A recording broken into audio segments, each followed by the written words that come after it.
Sabe aquela cena clássica do trânsito caótico? Buzinas por todo lado, prédios que tocam o céu e gente andando apressada pelas calçadas? Pois é, essa é a cara das cidades, o retrato mais comum da urbanização. Mas o que será que está por trás de tudo isso? Por que as cidades crescem tanto? Como chegamos ao ponto de termos milhões de pessoas concentradas em espaços cada vez mais apertados e muitas vezes desiguais? Bora conversar sobre um dos processos mais intensos e transformadores do mundo contemporâneo: a urbanização, tanto no Brasil quanto no resto do planeta. A urbanização é basicamente o crescimento das cidades, tanto em população quanto em infraestrutura. E quando a gente diz que o mundo está cada vez mais urbano, não é exagero. Hoje, mais de metade da população mundial vive em áreas urbanas, e esse número não para de subir. Só que esse processo não foi igual em todos os lugares, nem aconteceu da mesma forma. Cada país, cada região viveu e vive a urbanização de um jeito diferente. Nos países desenvolvidos, por exemplo, a urbanização começou lá atrás, com a Revolução Industrial.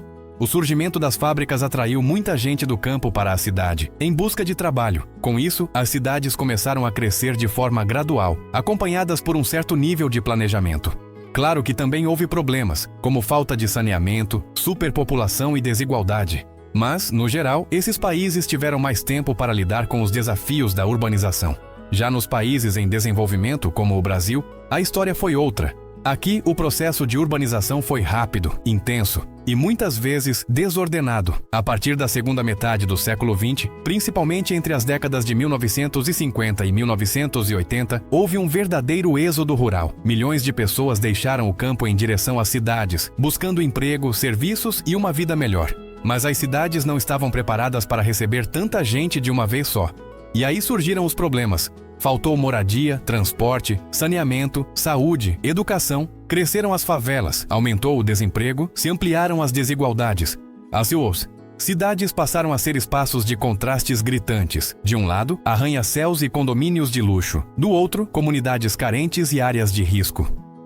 A urbanização no Brasil foi, ao mesmo tempo, um avanço e um desafio. O caso de São Paulo é emblemático. De uma cidade que era essencialmente rural no início do século XX, ela se transformou numa das maiores metrópoles do planeta em poucas décadas.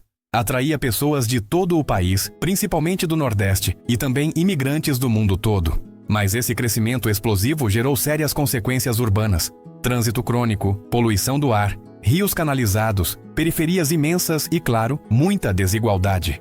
Mas não é só São Paulo. Rio de Janeiro, Belo Horizonte, Salvador, Porto Alegre, Brasília. Todas essas cidades passaram por um processo semelhante. Crescimento acelerado, muitas vezes sem infraestrutura e com pouco planejamento. A urbanização brasileira se tornou um fenômeno marcante e também desafiador. E como está o cenário mundial? Em muitos países asiáticos, como China e Índia, a urbanização acontece a passos largos. Cidades novas são construídas do zero. Megacidades se expandem com velocidade impressionante. E embora haja tentativas de planejamento, os desafios se repetem: poluição, trânsito, pobreza urbana, exclusão. Em países africanos, o processo é semelhante ao da América Latina, com uma urbanização acelerada e muitas vezes precária, marcada por ocupações irregulares e carência de serviços básicos. Na Europa, a urbanização já está consolidada. Muitas cidades são antigas, históricas, mas passam por um processo chamado de reurbanização, que busca melhorar a qualidade de vida dos moradores, recuperar áreas degradadas e investir em sustentabilidade. Em alguns casos, há até mesmo um movimento contrário: a desurbanização, com pessoas saindo das grandes cidades e buscando uma vida mais tranquila no campo ou em cidades menores. Voltando ao Brasil, é importante lembrar que o crescimento urbano não aconteceu apenas nas capitais ou grandes metrópoles. Cidades médias e pequenas também cresceram bastante, muitas vezes recebendo a migração que antes ia para os grandes centros. Isso criou uma rede urbana mais complexa, com cidades interligadas por fluxos de trabalho, estudo, comércio e lazer. Só que não basta crescer. A questão é como crescer. E aí entra o planejamento urbano.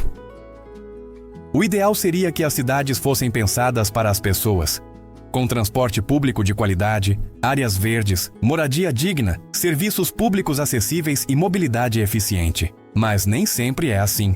Em muitas cidades, o que vemos é a lógica do mercado ditando o crescimento urbano, resultando em bairros elitizados de um lado e periferias desassistidas do outro. Outro ponto importante é a questão ambiental. O crescimento urbano muitas vezes desrespeita os limites da natureza. Áreas de mananciais são ocupadas, rios são poluídos, o solo é impermeabilizado, o ar é contaminado. As cidades se tornam ilhas de calor, com temperaturas mais altas que o entorno. As enchentes se tornam mais frequentes, os riscos se multiplicam.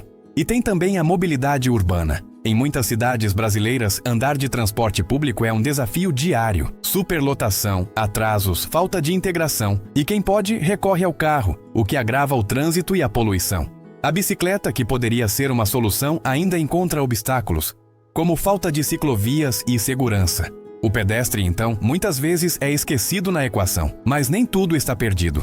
Existem exemplos positivos, tanto no Brasil quanto no mundo, de cidades que estão buscando novos caminhos. Curitiba, por exemplo, é reconhecida internacionalmente pelo seu sistema de transporte público e planejamento urbano. Medellín, na Colômbia, apostou em integração social e mobilidade. Copenhague investe pesado em ciclovias e qualidade de vida. Barcelona tem projetos urbanísticos inovadores que priorizam o pedestre. Essas experiências mostram que é possível, sim, construir cidades mais humanas e sustentáveis.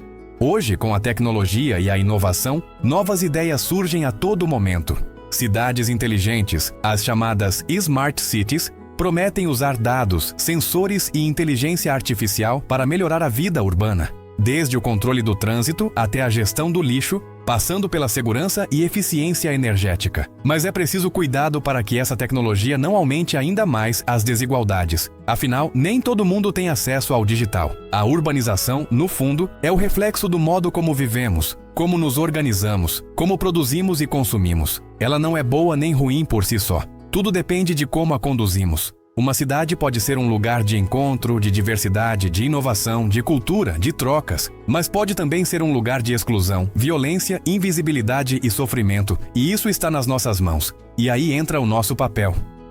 Como cidadãos, precisamos pensar a cidade, participar das decisões, cuidar dos espaços públicos, apoiar projetos sustentáveis, cobrar políticas inclusivas, entender que a cidade não é um espaço neutro, mas um território disputado, onde cada escolha faz diferença.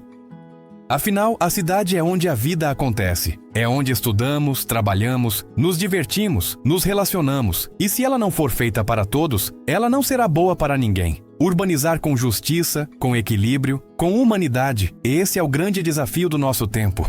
E se você chegou até aqui, é porque se importa com esses temas e quer entender melhor o mundo à sua volta.